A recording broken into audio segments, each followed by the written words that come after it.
వేదిక మీదకి ఆహ్వానం పలికేస్తున్నాం. థ్యాంక్ యూ అండి, థ్యాంక్ యూ అందరికీ.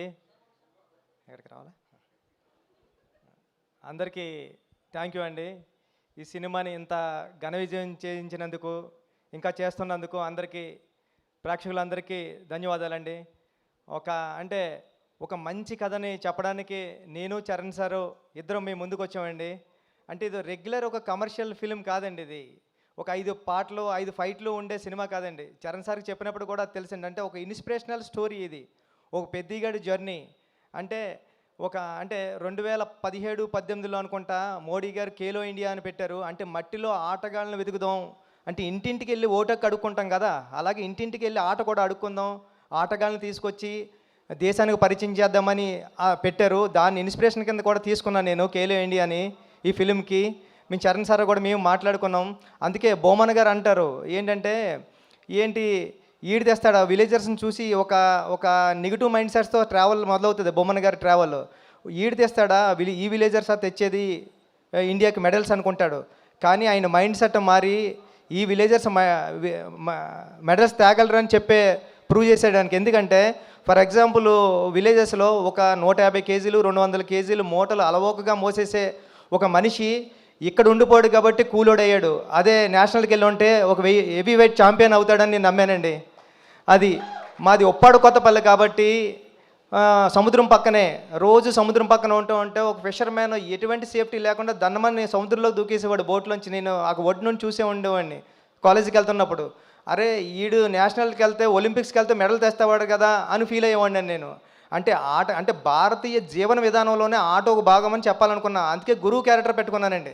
అందుకే హీరో మూట మోసి గిరేస్తే అది కుస్తీ బాంగిడి పొట్టని, వాటర్ మోస్తే ఇంకొకటని, ఇలా ప్రతి ఆటలోని అంటే భారతీయ జీవన విధానంలోనే ఆట ఉందని చెప్పాలనుకుని చాలా ప్రయత్నం చేసామన్నమాట అండి ఈ కథ. అంటే అలవోకగా ఏదో నార్మల్గా చెప్పేయచ్చండి, కమర్షియల్ ఫిల్మ్ చేసేయచ్చు. కానీ ఒక స్పోర్ట్స్ జోనర్లో అంటే ఇంకా చాలా విషయాలు, అంటే ఒక మనిషికి ఒక వ్యవస్థకి గుర్తింపు ఎంత ఇంపార్టెంటో చెప్పాలనుకున్నామండి ఈ కథలో. అంటే ఎవరైనా సరే ఒక కుర్రోడు ఏడుస్తూ ఉన్నాడంటే, అప్పుడే పుట్టినాడు క్యారమని ఏడ్చాడంటే, నేను పుట్టానురా నన్ను గుర్తించండి అని ఏడుస్తూ ఉంటాడు ఆ సౌండ్. అంటే అలాంటి గుర్తింపు కోసం ఒక మనిషి ఎంత స్ట్రగుల్ చేస్తాడు తన ఊరు కోసం, తన ఊరు గుర్తింపు కోసం. అలాంటి ఒక మంచి మాట చెప్పాలనుకున్నమాట అండి. నెక్స్ట్ ఏంటంటే ఫర్ ఎగ్జాంపుల్ ఎన్నో అంటే నాకు తెలుసు రంపచోడవరం అలాంటి ఏరియాల్లోనే నేను 100% లవ్ సినిమా షూటింగ్కి వెళ్ళినప్పుడు సుకుమార్ గారితో రంగస్థలం షూటింగ్కి వెళ్ళినప్పుడు ఎన్నో అంటే విలేజర్స్కి ఒక మనిషి మనకలాంటి ఒకడు ఉన్నాడని కూడా తెలియదండి. అలాంటి విలేజెస్ ఇండియాకి కనెక్షన్ లేని ఎన్నో విలేజెస్ ఉన్నాయండి. వాళ్ళని చూస్తే మనం షాక్ అవుతాం. అంటే ఇప్పుడు వరకు వచ్చి తిను ఎప్పుడు సిటీలోకి రాలేదా, మనకి ఇలాంటి డ్రెస్ ఉంటుందని తెలీదా, మనకు సెల్ ఫోన్ ఉంటుందని తెలీదా అని మనం ఆశ్చర్యపోతాం. అలాంటి మనుషులకి ఇండియాకి ఒక కనెక్షన్ ఉండాలా, ఒక ట్రాన్స్పోర్టేషన్ ఉండాలా, వాళ్ళందరినీ కూడా మన ఇండియన్స్ అనుకోవాలి, మన భుజమే చేస్తే ఇది మన బ్రదరేనా అనుకుంటాడు. అలాంటి వాళ్ళందరూ ఉన్నారండి. వాళ్ళందరూ అలాంటి ఇండియాలో అలాంటి గ్రామాలు ఎన్నో, నేను అన్నట్టు ఒక 20,000 గ్రామాలు 18,000 గ్రామాలు ఉన్నాయని నేను చదివాను. అలాంటి వాళ్ళందరికీ ఒక కనెక్షన్ కావాలా, వాళ్ళందరినీ ఇండియాలో కలపాలని ఒక మంచి మాట చెప్పాలని ప్రయత్నం చేసామాట అండి ఈ సినిమాలోనే. ఇలాంటి ప్రయత్నానికి రామ్ చరణ్ గారు ముందు నిలబడి తీసుకెళ్లారు. చరణ్ సార్ మిమ్మల్ని నేను ఎప్పటికీ మర్చిపోలేను, ఇది ఆషామాషి కథ కాదు, అది నేను ఎలా నమ్మానో మీరు అలా నమ్మారు, దానికి రిజల్ట్ నిన్న ఈ 4 days నుంచి వస్తున్న అప్లాజ్ అండి. నా మొబైల్కి నా సోషల్ మీడియా అకౌంట్స్కి మెసేజ్లు ఎలా వస్తున్నాయంటే 1 line రాసి వదిలేస్తలేదండి. చాలా మంచి సినిమా తీశారు, చాలా మంచి సినిమా, దాంట్లో ఫస్ట్ లైన్లో పెట్టేది రామ్ చరణ్ గారినండి. చాలా అంటే ఇలాంటి పెర్ఫార్మెన్స్ ఎప్పుడూ చూడలేదని చరణ్ సార్ని పొగుడుతూ ఉంటే చాలా హ్యాపీ ఉంది. దాంతోపాటు మంచి కథ తీసావు, మంచి కథ చెప్పావు, నన్ను పొగుడుతుంటే ఇంకా చాలా హ్యాపీగా ఉందండి. జగపతి బాబు గారు ఈ సినిమాకి ఎంత ఇంపార్టెంట్ అంటే అప్పలసూరి క్యారెక్టరు, మీకు అప్పలసూరి క్యారెక్టర్ ఇలా డ్రైవ్ అవుతూ ఉంటుంది కథలోని, కానీ ఆ కాగడ వెలిగించింది అప్పలసూరి గారండి. పెద్దికి ఆ క్యారెక్టర్ని ఆ వెలుగు కాగడ ఇచ్చింది అప్పలసూరే.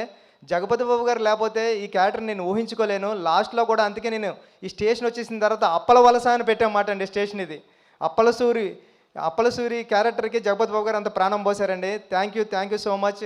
అంటే ఫ్యామిలీ, నేను రీల్స్ గట్రా చూస్తున్నా, చిన్నపిల్లల్ని తీసుకుని వెళ్ళిపోతున్నారండి సినిమాకి. చిన్నపిల్లల్ని తీసుకుని వెళ్ళిపోయి చూపిస్తున్నారు. నేను ఏదైతే ఫీల్ అయ్యానో ఫ్యామిలీ నిన్న నేను దేనికి ఒక అల్లు స్టూడియో ఉంటే దానికి వెళ్ళి చూశాను. చూస్తుంటే అందరూ కూర్చొని స్క్రీన్ మీద ఎలా ఉంటే ఇలా బ్యాక్ తిరిగి చూసే ఆడియన్స్ని, స్క్రీన్ వైపు చూడలేదు. ఎందుకంటే డైలాగ్ వింటా చూస్తూ ఉంటే అందరూ కళ్ళంట నీళ్ళు తుడుచుకుంటున్నారండి. అంటే లాస్ట్ 40 మినిట్స్ నేను ఏదైతే నమ్మానో అది జరిగింది.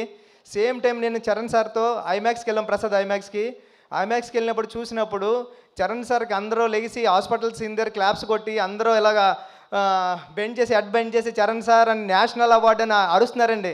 అన్నా నీకు నేషనల్ అవార్డు వస్తుందని అరుస్తున్నారు. ఇంతకన్నా ఇది కదరా కావాల్సింది, నేను వచ్చిన పని అయిపోయింది, సినిమా చేసిన పని అని అనుకున్నా. థ్యాంక్ యూ అండి సతీష్ గారు, ఈ సినిమా నమ్మినందుకు, మీరు నాకు ఈ సినిమా ఇచ్చినందుకు లైఫ్ లాంగ్ మీకు రుణపడి ఉంటానండి. రవి గారు అందరికీ థ్యాంక్ యూ అండి. ఈ సినిమా థియేటర్స్లో ఉంది, చూడండి. ఫ్యామిలీ సమ్మర్ హాలిడేస్ ఎంజాయ్ చేసినట్టు ఎంజాయ్ చేయండి. అమ్మమ్మ గారు ఇంటికి వెళ్తారు కదా, ఫ్రెండ్స్ ఇంటికి వెళ్తాం కదా, అలాగే పెద్దిగాడి ఇంటికి వెళ్ళండి, చూడండి పెద్దిని. థ్యాంక్ యూ సో మచ్ అండి. థ్యాంక్ యూ బుచ్చిబాబు గారు, థ్యాంక్ యూ సో మచ్. మీరంతా భయపడాల్సిన అక్కర్లేదు, ఈరోజు మీకేం టాస్క్ పెట్టట్లేదు మేము. Yes, so